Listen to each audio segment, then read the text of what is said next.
बहुत सारी ख़वातीन ऐसी हैं कि जिनके भाई उनको प्रॉपर्टी में हिस्सा नहीं देते, उनकी वरासत का इशू होता है और उनके जो केसेस होते हैं अदालतों में चले जाते हैं, साल तक लटके रहते हैं और बहनों को अदालतों में जाना पड़ता है, कई साल तक वो ख्वार होती हैं। इस बारे में भी कोई नई जजमेंट आई है सर? इसमें जल्द से जल्द जो है इस फैसले को सुनाया जाए। बिल्कुल सर, इसमें एक तो जजमेंट भी आ गई और सुप्रीम कोर्ट की एक रिसेंट बड़ी खूबसूरत जजमेंट 2025 SAMR पेज 88, उसमें ऑनरेबल सुप्रीम कोर्ट ने बड़ा क्लियरली डायरेक्ट किया कि वरासती केसेस को किसी सूरत तोल ना दी जाए।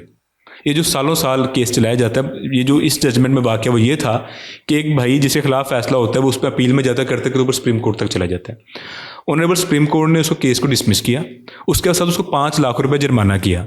किस वजह से 5 लाख रुपए जुर्माना? इस वजह से किया कि जब पता था कि बहन का हिस्सा बनता है तो आप वरासती केस को जो कि मेरिट पर बिला वजह बहन को जलील करने के लिए इतने सालों तक कोर्ट्स तक क्यों लाते रहे? कितने साल लग गए सर? तकरीबन 18 साल। 18 साल सर। और हमारे यहाँ अमूमन चलता रहा है कि वरासती केसेस जब कुछ शुरुआत होती है 10, 12, 15 साल तो लोगों के ज़िम्मे वैसे भी होता है कि हमारे इतने गुजर जाएंगे। तो कितनी देर में फैसला हो जाना चाहिए? सर 6 माह के अंदर।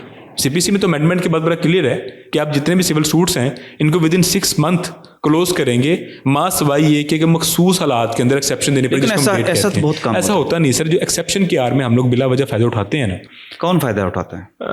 ओबियसली सर, जो बंदा प्रॉपर्टी पर काबिज होकर बैठा हुआ है। नहीं, कलम तो उसके हाथ में नहीं है सर। कलम उसके हाथ में नहीं है, बिल्कुल। यहाँ पे एक अक्सर एतराज़ किया जाता है, वकील जो है वो डेट ले रहा होता है और वकील बिला वजह केसेस को टूल दे रहे होते हैं। शायद कोई 2-4 लोग 100 में से ऐसा करते भी हों, मैं इसको 100% ठीक नहीं कहता, लेकिन सर मेरा मानना है क्लाइंट अपने केस को वाइंड अप करवाना चाहे तो क्लाइंट करवाता है। वकील असल में इसको तूल करता नहीं, क्लाइंट चाह रहा होता है कि किसी तरह से केस लिंगर ऑन होता जाए और बल्कि उसका फिर जैसे ही एक केस से एक फोरम से एक केस डिसाइड होता है वो फिल फोर मशवरा मांगता है जी कि मुझे अगला फोरम बता दें, अब मैंने कहाँ पे जाना है। और उससे जब डिसाइड होता है खिलाफ, फिर वो उससे अगला फोरम मांगता है मैंने कहाँ पे जाना है। क्योंकि अगर उसको 18 साल 15 साल भी एक प्रॉपर्टी में मजीद काबिज रहने का मौका मिलता है, तब तक वो कोशिश भी कर रहा होता है कि मामला शायद दब जाए, शायद नेक्स्ट पर्सन अपनी आवाज़ उठाना वैसे बंद कर दे, शायद मेरी एडजस्टमेंट हो जाए और कुछ नहीं।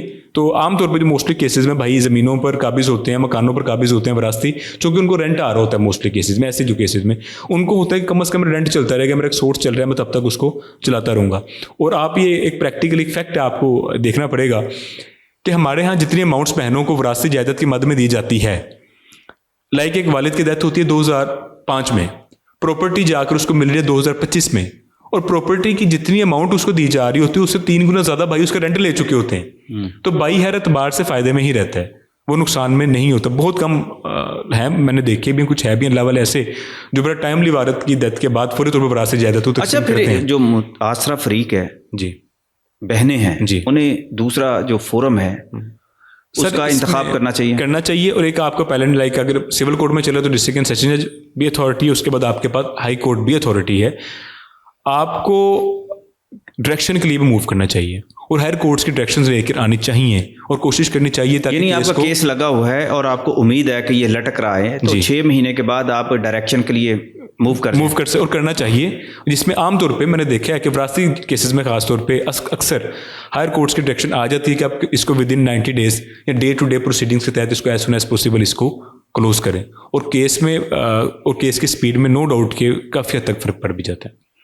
अगर मुद्दई जो है या मुतासरा फरीक जो है जी, वो जज साहब से ये कहे कि सर बड़ी मुश्किल पैदा हो रही है, मेरे एक खातून है, बार बार आना मेरे लिए बड़े, तो इसका फैसला जो है जल्दी किया जाए, तो इस पर जज साहब कुछ नरमी इख्तियार करते हैं या?